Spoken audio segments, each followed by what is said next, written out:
सगळ्या पक्षांना आपल्या मुठीत करून घ्यायचं, हे जे भाजपचे राजकारण चालू आहे, मला असं वाटतं आपण हे नीट समजणं गरजेचं आहे. कारण या लोकशाहीच्या विरोधात सगळ्या गोष्टी वाहत आहेत, सगळ्या गोष्टी चालू आहेत. ह्या लोकसभेमध्ये राहुल गांधी जे प्रश्न विचारतायत त्या राहुल गांधींना बोलून दिलं जात नाही. कोण? हे लोकसभेचे अध्यक्ष. राहुल गांधी काही बोलायच्या आधीच नाही, पंतप्रधानांचं नाव घेण्याच्या आधीच नाही, पीएम बोललं तर नाही. अरे काय हे सगळे लोक बसवलेले वाटतात. हे निवडणूक आयोग असेल, हे लोकसभेचे अध्यक्ष असेल, हे सगळे लोक बसवल्यासारखे वाटतात. व्हिडिओ सुरू करण्याच्या आधी मला तुम्हाला एक गोष्ट सांगायची आहे. जर तुम्हाला आपले व्हिडिओज आवडत असतील तर मला एक आर्थिक मदत म्हणून तुम्ही जे बाजूला बारकोड दिलाय आणि UPI ID दिले त्याच्यावर तुम्हाला आर्थिक मदत पाठवू शकता. कुठल्या देशात आपण राहतोय साला कळत नाही. मला असं वाटतं आता पुढच्या काही काळामध्ये ना अमेरिका आपल्या देशावर राज्य करेल. काय ते मेम्स फिरतात काय समजत नाही की डोनाल्ड ट्रम्प जसं बोलतील तसं मोदी वागतायत.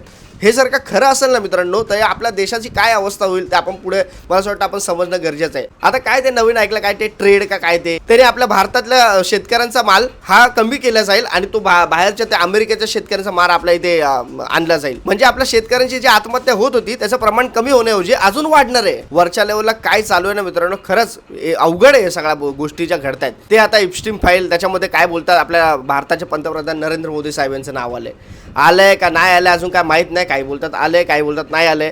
पण आलं तर हे भारत देशासाठी किती शर्मंद्याची गोष्ट असेल ना, हे मला असं वाटतं आपण नीट समजून घ्यावं. कारण त्या इप्स्टीम फाईलमध्ये ना काय काय गोष्टी घडत आहेत. लहान लहान मुलीवर अत्याचार केले जाते, त्यांचे बलात्कार केले जातात, त्यांना कापलं जाते, त्यांना शिजवलं जाते. काय काय त्या गोष्टी ऐकायच्या बघायच्या. याच्यात जर का भारताच्या पंतप्रधानाचं नाव असेल तर बाबा रे लाजिरवाद गोष्ट आहे. हे डोनाल्ड ट्रम्प आणि बिल गेट्स यांचे तर काय तर फोटो व्हिडिओ पण यायला लागले. त्यांच्यासोबत उठणारे बसणारे आमचे नरेंद्र मोदी साहेब आहेतच पंतप्रधान आमचे, त्यांच्यासोबत ते इप्स्टीम कोण तो आहे त्याच्याबरोबर पण काय व्हिडिओ होता. तो इप्स्टीम त्यांच्या मोदींच्या खांद्यावर हात टाकून फोटो व्हिडिओ काढताय.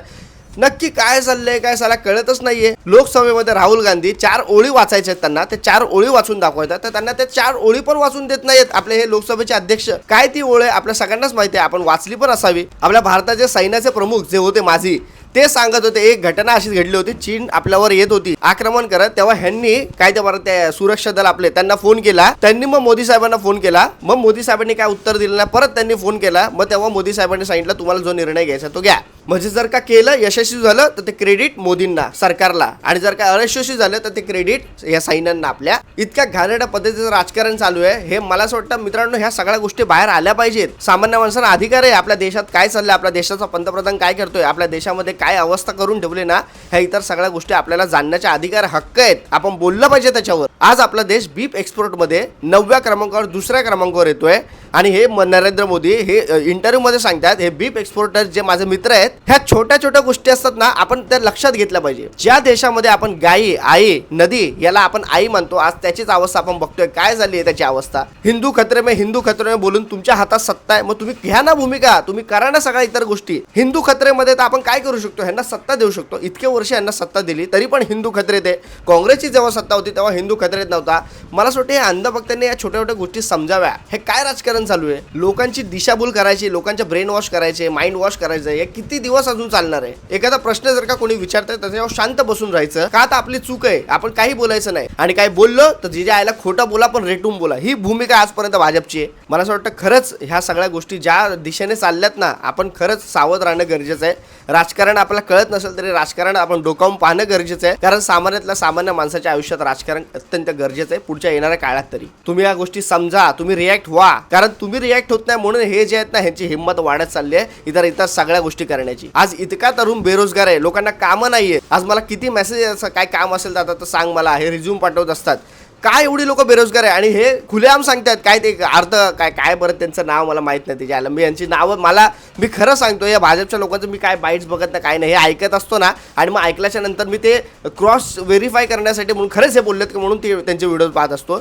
काय ते बोलतात की आम्ही एवढ्या लोकांना रोजगार दिले, नोकरी दिली. काय घंटा दिले आजपर्यंत? दिले असेल तर कोणाला दिले असतील? हे बाहेरचे लोक येतात ना राज्यातून, त्यांना दिले असतील. हे बाहेरचे लोक जे येतात त्यांना पण मला सांगणार आहे आप सुधरो, आपको पता होना चाहिए कि बाबा रे हमारे राज्य में कुछ काम नहीं, हम लोग इधर आ रहे, हम हमारे राज्य के नेताओं को कब क्वेश्चन पूछेंगे, कब बोलेंगे कि हम लोग के लिए रोजगार कब लाओगे. आप वहाँ वोट देने जाते हो, फिर वहाँ से वोट देके फिर यहाँ पर महाराष्ट्र में आते हो, काम करते हो.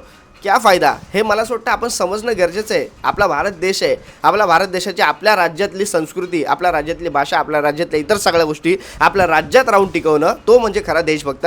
हे मला असं वाटतं आपण समजावं, ना की आपल्या दुसऱ्या राज्यात जायचं आणि त्यांच्याच राज्याची आई जाऊन टाकायची. मला असं वाटतं या सगळ्या गोष्टी आहेत ना ह्यासाठी आपण खरंच भाषेसाठी नाही तर आपल्या महाराष्ट्रासाठी, आपल्या मराठीसाठी, आपल्या मराठीचा इतिहास बघता आपण काय असलो पाहिजे, आपण काय रिॲक्ट झालो पाहिजे हे आपण समजणं गरजेचं आहे. बाकी आपल्या अजितदादांचं आता पुढे काय येईल किंवा नाही येईल, आपण तर ही भूमिका जी आहे ती लावून धरायचीच. जसं रोहितदादा पण राऊत धरणारच आहे.